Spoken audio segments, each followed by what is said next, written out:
ఓం శ్రీరభ్యో నమః. హరి ఓం శ్రీ మహాగణాధిపతయే నమః. శ్రీ మహాసరస్వత్యై నమః. శ్రీ గురుభ్యో నమః. హరి ఓం. జగతం పితరం వందే పార్వతీ పరమేశ్వరం. సర్వదం పార్వతీ పరమేశ్వరానుగ్రహసిద్ధ్యర్థే. ఫిబ్రవరి నెల 17వ తారీఖుని మంగళవారం, మాఘ బహుళ అమావాస్య. ఆ రోజు రాహుగ్రస్త కంకణాకార సూర్యగ్రహణం ఏర్పడుతోంది. ఈ గ్రహణం రోజు నుండి ప్రారంభమయ్యి 17వ తారీఖు మంగళవారం మాఘ బహుళ అమావాస్య నుండి ప్రారంభమయ్యి 1వ తారీఖు మార్చి 2026 వరకు కూడా 5 గ్రహాలు మిథున లగ్నంలోకి రావడము, ఈ పంచగ్రహాల కూటమి వాటి యొక్క ప్రభావం వల్ల ఏ రాశి వారు ఆర్థికంగా ఇబ్బందులు పాలవుతారు, ఏ రాశి వారికి అదృష్ట యోగం కలిగేటువంటి అవకాశం లభిస్తోంది, 5 గ్రహాలు ఒకే స్థానంలో ఉచ్చస్థితిలో చూస్తున్నాయా, లేక శనీశ్వరుని మూల త్రికోణంలో చూస్తుందా, గురువుని బలాయుక్తంతో అయ్యే విధంగా ఈ పంచగ్రహ కూటముల యొక్క ప్రభావం ఉంటుందా,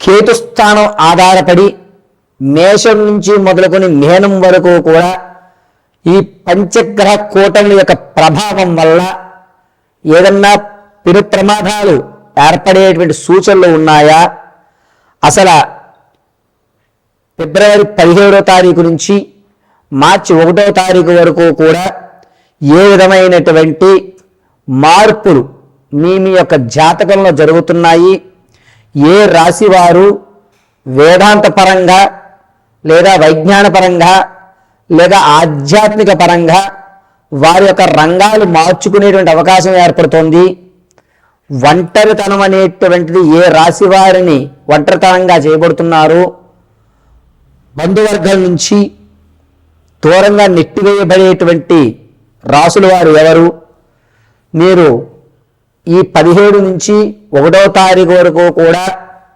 ఆర్థికంగా నిలబడ్డానికి మాకు ఈ పంచగ్రహ కూటమి ఏ విధంగా సహకరిస్తుందా గురువుగారు, ఈ 17 నుంచి 1వ తారీఖు వరకు ఉండేటువంటి రోజుల్లో మేము ఏదన్నా పరిహారమో మంత్రజపమో అనుసరిస్తే మా జీవితంలో మార్పులు సంభవిస్తాయా అనేటువంటి పూర్తి విశ్లేషణ మనం పరిశీలన చేసుకుంటూ ఉంటాం.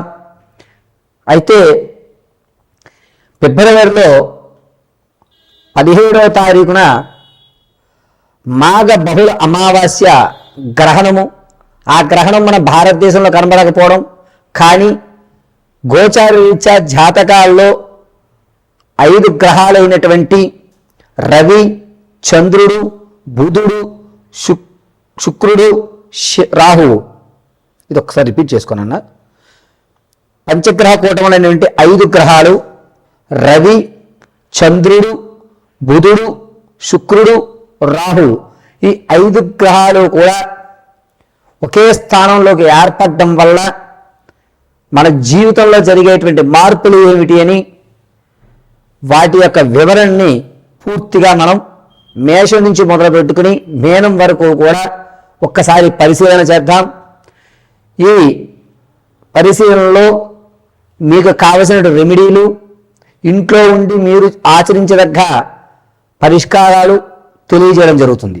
అయితే ఈ పరిహారాలన్నింటినీ కూడా మీరు అమ్మవారి అనుగ్రహంతో చక్కగా ఇంటి వద్ద నిర్వర్తించుకుని సకల ఆర్థిక ఆరోగ్య స్థితిగతులతో ఉన్నతమైన స్థితిగతులతో ఉండాలని మనస్ఫూర్తిగా కోరుకుంటూ, పంచగ్రహ కూటమిలో వల్ల జరిగేటువంటి మార్పుల్ని మనం ఇప్పుడు చర్చించుకుందాం.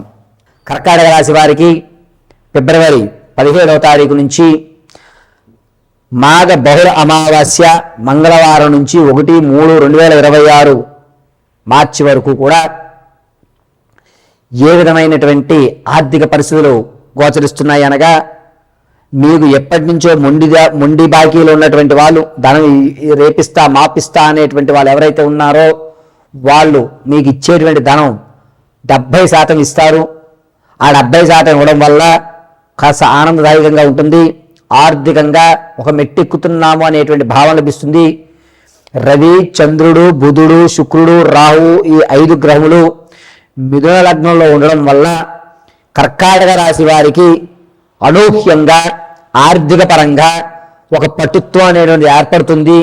నేను ఇలాగే ఉండాలి, నాలో నేను ముందు మార్పు చెందాలి, సమాజం మారడం కాదు, సంఘం మారడం కాదు, ముందు మార్పు నేను అనుభవించాలి, నేలో మార్పు జరిగితేనే మిగిలినవన్నీ మార్పు జరుగుతాయని ఆర్థికం విషయంలో ఎక్కడెక్కడ ఖర్చులు తగ్గించాలో అక్కడ ఖచ్చితంగా ఖర్చులు తగ్గిస్తారు.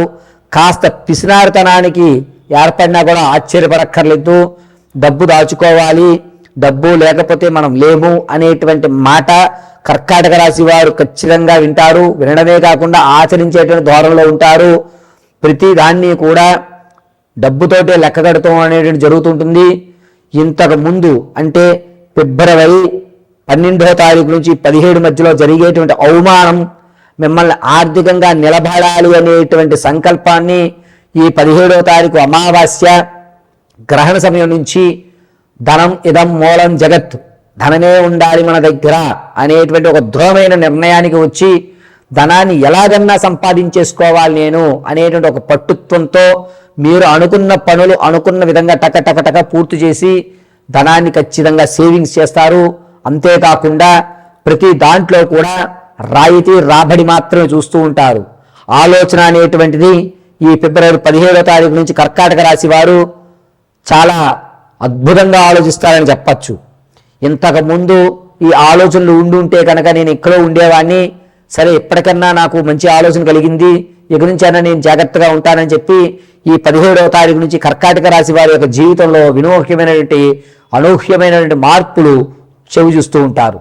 ఇక ఈ కర్కాటక రాశి వారికి 17వ తారీఖు నుంచి 27వ తారీఖు వరకు కూడాను ఒక గోల్డెన్ ఛాన్స్ వస్తుంది. దాన్ని ఉపయోగించుకోండి. అది న్యాయమా అన్యాయమా అనేటువంటిది భగవంతుడి నిర్ణయం మీద మీరు పని అయితే ప్రారంభం చేయండి. ఖచ్చితంగా 4 రూపాయలు వెనక్కి వేసుకోవడం ఆర్థికంగా ఒక మెట్టు ఎక్కడానికి అద్భుతమైన అవకాశం కల్పిస్తోంది. ఆరోగ్యం విషయంలో ఈ కర్కాటక రాశి వారికి తొడ కండరాలు లేదా తొడ భాగంలో ఉన్నటువంటి ఎముక ఇబ్బంది పడేటువంటి అవకాశం ఎక్కువ లభిస్తుంది. ఈ జాయింట్ కానీ లేకపోతే తొడ భాగం నుంచి నడుము వరకు ఉండేటువంటి ఈ బంతి గిన్నె కీళ్ళు అంటారు కదా, ఆ వాటిలో కొన్ని ఇబ్బందులు ఏర్పడుతున్నాయి. ప్రయాణం చేసేప్పుడు చాలా జాగ్రత్తగా ఉండండి. ముఖ్యంగా కర్కాటక రాశి వారు ఫిబ్రవరి 19వ తారీఖు నుంచి ఫిబ్రవరి 24 మధ్యలో వాహన ప్రయాణం చేసేటప్పుడు అత్యంత జాగ్రత్తగా ఎదురు ఎవరొస్తున్నారు, శుభశకునం వస్తుందా అశుభశకునం వస్తుందా చూసుకోండి. శకునాన్ని చూసి ప్రయాణం చెయ్యండి. చాలా ప్రమాదం అనేటువంటిది దగ్గరలోనే పొంచి ఉంది. అందులోనూ రాహుస్థానం కేతు నీచ యుక్తంతో చూస్తున్నాడు. కాబట్టి మీరు ప్రయాణం చేసేటప్పుడు శుభసూచకమైనటువంటి శకునాలు వస్తేనే వెళ్ళండి.